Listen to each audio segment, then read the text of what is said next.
Welcome to Internet Basics. This section is going to contain information about the Internet and the different ways in which resources are available and stored on the Internet. And some of these things, of course, you're very familiar with already. But we're going to discuss in some detail what the Internet is and how it is interconnected, how all of the networks that are on or make up the internet are useful for us as people who use the internet as a resource. So we're going to look at it from a certain perspective, and it's one perhaps that you've already considered as you have used the internet, I'm sure, many times by now. As you know, the internet itself is more than just the World Wide Web. It is actually a system of networks that are interconnected across long and very, very distant WAN links. These are connected, of course, by routing and switching networks, and most of the internet is supported by large telecom companies such as Sprint and AT&T and many other companies like that that provide internet service to users. And they have great routing and switching networks to handle all of the requests that are made across the internet. And many types of requests are made, of course. You certainly have used email many, many times. And that is one resource, one application that is used on the internet all the time. In fact, when you consider some companies, such as, say, Raymond James Financial Services in Tampa, Florida, that company is very much concerned with its email traffic at the data center level, for example. If the data center went down and all of the connectivity to all the branches around the country were suddenly unable to communicate by email, then it would begin to be a serious profit loss for that company.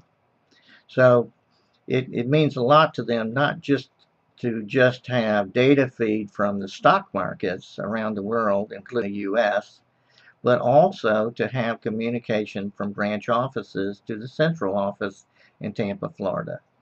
So consider the impact that the internet has on current business structures around the world, including local small businesses as well as large and medium-sized businesses who need this kind of interconnectivity with the internet. A big question is, how does the internet store all of the resources that it has on it? Now, consider, of course, what those resources are. They are certainly websites with web pages and web servers that will serve those web pages. There's also, like I said, email and other communication ways to communicate through the internet by video, like we are doing right now. There is the P2P, peer-to-peer connectivity, where you can have VPN connections directly to machines, from one machine to the other. You can use a protocol, an older protocol called Telnet, to connect to machines directly through the internet. It's not as secure as using a VPN connection or using terminal services, which are in vogue today, as well as virtualization services to connect to all these different machines. So you can have remote connectivity. That's one great resource for salespeople and people who are telecommuting to their work now. These are ways in which they can connect to the home office and get connected to, say, an intranet so that they can have access to resources for doing their job. There's all kinds of ways in which the internet provides resources. As you know, there's music and games, there's entertainment, there's movies. We even have TV through the internet now. We have Skype and other telephony abilities to make calls through the internet. And soon they will be video calls that will be very in sync with voice and video as we improve our connectivity and our ability to transfer information. The information, say, traveling from the United States to Europe can get there in milliseconds. In fact, it is very, very fast, as you'll see when you study that in the material, the lecture material, how fast we can connect to other parts of the world. There's also the storage issue. How does the internet store things? And we do have ways, a myriad of ways to store data now that we didn't have 20 years ago. We have SANs storage capacity. These are storage area networks that are designed to store data, to store information, and to make it available instantly through web servers and through other software programs that are useful for looking at information and viewing information on the internet. We mentioned the browsers earlier in one of the lectures, but I'm also talking about other kinds of viewing that's available. One of the most popular, of course, is YouTube. Imagine the fact that YouTube has millions and millions of videos on it right now, and it continues to grow every single day probably. Where do they store all of those videos? And how are they able to keep track of them and to make sure that they can be pulled up and displayed within minutes on someone's screen at a laptop or a PC? This is everywhere you look. You can go to a Verizon center, a data center, for example, or you can go to, say, a cell phone central office, what's called a central office, and you can see the storage area networks that they have there for and of course the storage area networks in these central offices and these routing and switching networks at data centers are temporarily stored, and they're moved to other permanent storage areas in other facilities. So they don't just necessarily stay there for long periods of time. They'll compress these data files, and they will move them to more of a data warehouse and data mining operation, where they will be able to digest and organize and simplify that information, as well as store it in ways that it can be retrieved very quickly and easily. So the internet is a fascinating part of our life today, because it is more than the World Wide Web. You'll often find that when you are surfing on the internet that you'll see www2 or www3. So there's more than one World Wide Web. In fact, Verizon, for example, has its own World Wide Web. It at least has two of them. It may have three, it may have four. It's the same thing with the U.S. government and the military. They have their own World Wide Web, and it's a private one. As you can imagine, it needs to be that way. So the use of the internet and the growth of the internet is exponential. There are so many websites now with web pages that number in the billions, and we are continuing to see the explosive growth and use of the internet as not only a way to serve pages and communicate, but to store and to digest information. Collaboration across the internet is a big deal too. We have programmers around the world working on the same projects using software designed for them to work on it at any time during the day and to upload and download resources as they need it. And this is purely across the internet.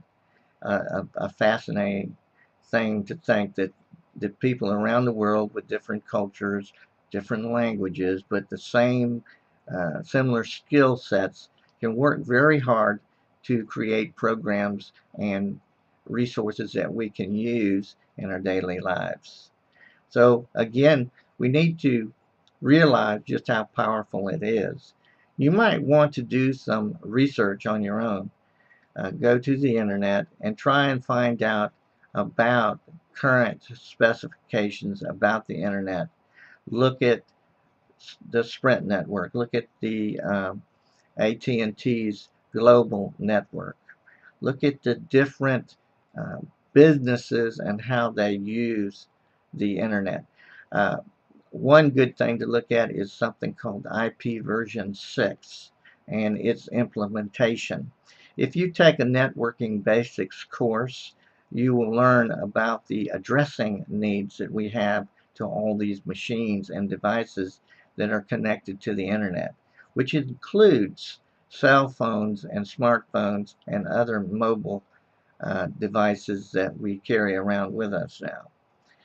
IP version 6 was launched in this month in a special way because that's our IP version 4 current addressing scheme is running out of addresses, and we need to implement IP version 6. And this is a fascinating thing that's taking place kind of behind the scenes, not directly in the public's eye, but it's out there, and you might want to do some research and consider the changes that this is going to bring, and as well as bringing more security and safety to the internet. One of the biggest issues about the internet is that it's not really regulated by anybody. It, in a sense, is still very self-regulated, and it's still very free for use around the world. And yet we have seen things take place with different countries and the way that they have responded to some companies that operate on the internet, such as Google. You wonder where it's going to be completely someday, like with non-democratic countries where there is less freedom, so to speak, how they will regulate the internet. Will they make it impossible to do certain things? Will they interfere with the freedom that we certainly have right now? And we've already seen some of that starting to take place. We also have to consider the fact that the internet has information that's very sensitive too. We need to look at the fact that there are websites that display very violent, very um, things that we wouldn't want everybody to see or to know about: how to build a bomb, about murder and mayhem and anarchy and other things like that, and even things about how to hacking tools, hacking programs. All these things are on the internet and can be accessed by just about anyone. And things can be printed and downloaded, and you can then have tools to compromise a network somewhere, or possibly even to build something that's very destructive and might hurt and kill even many people. So there are some things about the internet that stand out as to issues and concerns for governments and society and people everywhere. So as you study the material that's been prepared for you, think of all the implications that are around this new beast that we have called the internet, that is been certainly a tremendous help to education, to businesses everywhere, and also to governments. And think of all the implications that are going to come out of this. Do your own research. Go and look at the vastness of the internet and the many aspects, and struggles that really we're beginning to have with this great resource. If there are any questions you have or you would like to forward to me about the ethical considerations of the internet, I'd love to hear them. And maybe we can discuss that uh, outside, kind of like outside of class with your questions outside of this lecture, and we can find out what you are thinking and how you feel about something so vast and incredible as the internet. Thank you for your attention. Talk to you soon.